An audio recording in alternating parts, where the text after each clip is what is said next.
Luluto ko ng tahong, guys. Ang tahong ni Carla. Luya. Bawang.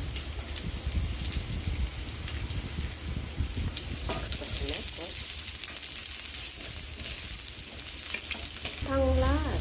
Pampasarap yan. Tanglad.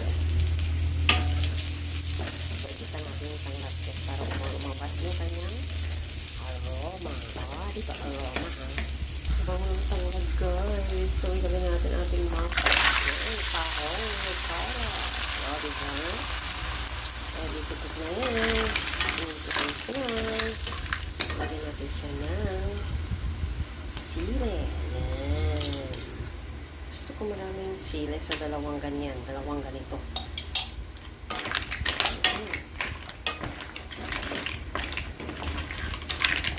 Ayan.